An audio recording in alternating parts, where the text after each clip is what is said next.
ನಮಸ್ಕಾರ ವೀಕ್ಷಕರೇ, ಮತ್ತೊಮ್ಮೆ ನಿಮಗೆಲ್ಲರಿಗೂ ನನ್ನ ಚಾನಲ್ಗೆ ಸ್ವಾಗತ. ಇವತ್ತು ನಾನು ನಿಮ್ಮ ಜೊತೆಗೆ ಪಾಪ್ಲೆಟ್ ಫಿಶ್ ಫ್ರೈ ಯಾವ ರೀತಿ ಮಾಡೋದು ಅಂತೇಳಿ ಹೇಳ್ಕೊಡ್ತೀನಿ. ಸೊ ಇದು ಪಾಪ್ಲೆಟ್ ಅಂತ ನಾವು ಮುಂಬೈಯಲ್ಲಿ ಕರಿತೀವಿ, ಪಾಂಪ್ಲೆಟ್ ಅಂತ ಕೂಡ ಕರೀತಾರೆ. ಕನ್ನಡದಲ್ಲಿ ಹೆಸರು ನೆನಪಾಗ್ತಾ ಇಲ್ಲ ನನಗೆ ಸರಿಯಾಗಿ. ಸೊ ಅದನ್ನು ಯಾವ ರೀತಿಯಾಗಿ ಫ್ರೈ ಮಾಡೋದು ಅಂಥೇಳಿ ಹೇಳ್ಕೊಡ್ತಾ ಇದ್ದೀನಿ. ಸೊ ಫಸ್ಟಿಗೆ ಮಸಾಲೆ ರೆಡಿ ಮಾಡ್ಕೊಳ್ಳೋಣ. ಸ್ವಲ್ಪ ಉಪ್ಪನ್ನು ತೊಗೊಂಡಿದ್ದೀನಿ, ಆಮೇಲೆ ಸ್ವಲ್ಪ ಧನಿಯಾ ಪೌಡರ್, ಆಮೇಲೆ ಸ್ವಲ್ಪ ಚಿಕನ್ ಕಬಾಬ್ ಪೌಡರ್ನ ತೊಗೊಂಡಿದ್ದೀನಿ. ಸ್ವಲ್ಪ ಚಿಕನ್ ಕಬಾಬ್ ಪೌಡರ್ ಇದ್ದರೆ ರುಚಿ ಅಂತೂ ನೆಕ್ಸ್ಟ್ ಲೆವೆಲಲ್ಲಿರುತ್ತೆ. ಸೊ ನಾನು ಮೋಸ್ಟ್ಲಿ ಫಿಶ್ ಫ್ರೈ ಮಾಡಬೇಕಾದ್ರೆ ಚಿಕನ್ ಕಬಾಬ್ ಪೌಡರ್ನ ಒಂದು ಸ್ವಲ್ಪನಾದರೂ ಹಾಕ್ತೀನಿ.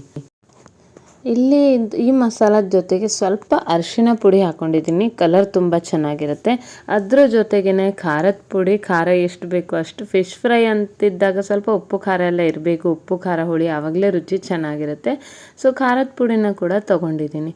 ಉಪ್ಪು ನೋಡ್ಕೊಂಡು ಹಾಕ್ಕೊಳ್ಳಿ, ಯಾಕಂದರೆ ಚಿಕನ್ ಕಬಾಬ್ ಮಸಾಲದಲ್ಲಿ ಆಲ್ರೆಡಿ ಸ್ವಲ್ಪ ಉಪ್ಪಿರುತ್ತೆ.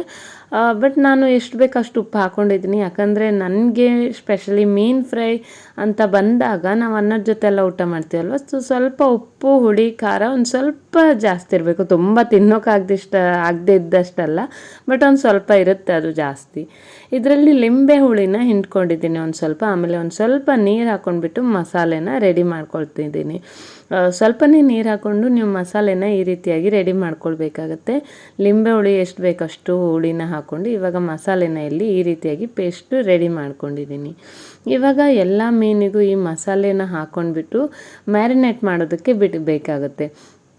ಡೈರೆಕ್ಟಾಗಿ ಫ್ರೈ ಮಾಡಿದರೆ ಏನಾಗುತ್ತೆ, ಮೀನು ನಾವು ಒಳಗಡೆ ತಿನ್ನಬೇಕಾದ್ರೆ ಅಷ್ಟು ರುಚಿ ಅಂತ ಅನಿಸೋದಿಲ್ಲ.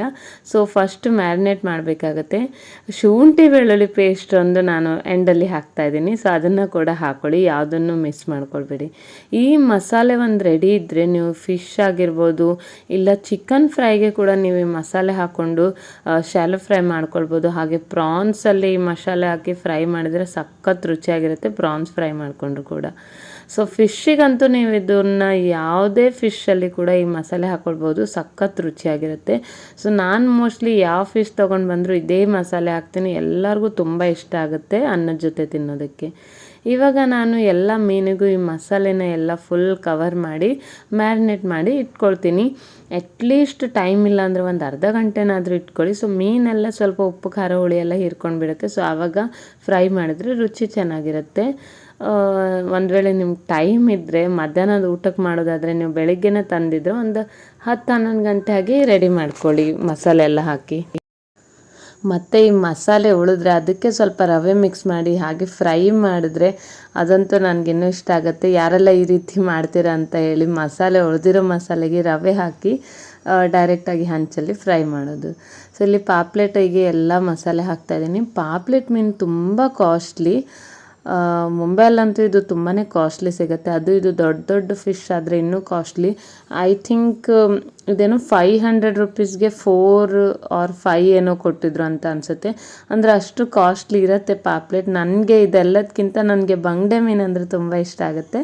ಬಟ್ ಇವತ್ತು ಪಾಪ್ಲೆಟ್ ತೊಗೊಂಡು ಬಂದಿದ್ದೀನಿ, ಸುಮ್ಮನೆ ಅಪರೂಪಕ್ಕೆ ತಿಂತೀವಲ್ವ ಅಂತೇಳಿ. ಸೊ ಇಲ್ಲಿ ಮಸಾಲೆ ರೆಡಿಯಾಗಿದೆ, ಆಮೇಲೆ ರವೆ ಕೂಡ ಇಟ್ಕೊಂಡಿದ್ದೀನಿ, ಹಂಚಲ್ಲಿ ಕೂಡ ಎಣ್ಣೆ ಹಾಕ್ಕೊಂಡಿದ್ದೀನಿ. ಅದಾದಮೇಲೆ ಇಲ್ಲಿ ಚೆನ್ನಾಗಿ ಮಸಾಲೆಯಲ್ಲಿ ನೆಂದಿರೋ ಪಾಪ್ಲೆಟನ್ನು ಈ ರೀತಿಯಾಗಿ ರವೆಗೆ ಹಾಕ್ಕೊಳ್ತಾ ಇದ್ದೀನಿ. ಒಂದು ವೇಳೆ ಮಸಾಲೆಯಲ್ಲಿ ಕಡಿಮೆ ಇದ್ದರೆ ಹಾಕ್ಕೊಂಡ್ಬಿಟ್ಟು ಎರಡೂ ಕಡೆ ರವೆನ ಈ ರೀತಿಯಾಗಿ ಹಾಕಿ ಇದನ್ನು ಹಂಚಲ್ಲಿ ಬಿಡಬೇಕಾಗತ್ತೆ. ಸೊ ಈ ರೀತಿಯಾಗಿ ನಾನು ಚೆನ್ನಾಗಿ ರವೆಯಲ್ಲಿ ಹಾಕಿ ಈ ರೀತಿಯಾಗಿ ಸ್ವಲ್ಪ ಎಣ್ಣೆ ಹಾಕಿರೋ ಹಂಚಲ್ಲಿ ಬಿಡ್ತಾ ಇದ್ದೀನಿ. ಒಂದು ಸೈಡ್ ಚೆನ್ನಾಗಿ ಫ್ರೈ ಆದ ತಕ್ಷಣ ಅದನ್ನು ಟರ್ನ್ ಮಾಡಿ ಇನ್ನೊಂದು ಸೈಡ್ ಕೂಡ ಫ್ರೈ ಮಾಡ್ತಾ ಇದ್ದೀನಿ. ಇಲ್ಲಿ ನೋಡಿ ಎಷ್ಟು ಚೆನ್ನಾಗಿ ಫ್ರೈ ಆಗಿದೆ ಅಂಥೇಳಿ. ಸೊ ಇನ್ನೊಂದು ಸೈಡ್ ಕೂಡ ಫ್ರೈ ಆಗಿದ್ರೆ ಕ್ರಿಸ್ಪಿ ಪಾಂಪ್ಲೆಟ್ ಫಿಶ್ ಫ್ರೈ ರೆಡಿಯಾಗಿಬಿಡುತ್ತೆ ತಿನ್ನೋದಕ್ಕೆ. ಸೊ ಇದಂತೂ ಮನೇಲಿ ಎಲ್ಲರಿಗೂ ಸಖತ್ ಇಷ್ಟ ಆಯಿತು. ಇದ್ರ ಮೇಲ್ಗಡೆ ಸ್ವಲ್ಪ ಲಿಂಬೆ ರಸನ ಹಿಂಡ್ಕೊಂಡು ತಿನ್ನಬೇಕು, ತುಂಬಾ ಚೆನ್ನಾಗಿರುತ್ತೆ. ನಾನು ಫಸ್ಟಿಗೆ ಒಂದು ಬ್ಯಾಚ್ ಹಾಕ್ಕೊಂಡೆ, ಆಮೇಲೆ 3 ಹಾಕ್ಕೊಂಡು ತಿಂದೆ. ತುಂಬ ಬಿಸಿಯಾಗಿತ್ತು, ಸಖತ್ ರುಚಿಯಾಗಿತ್ತು.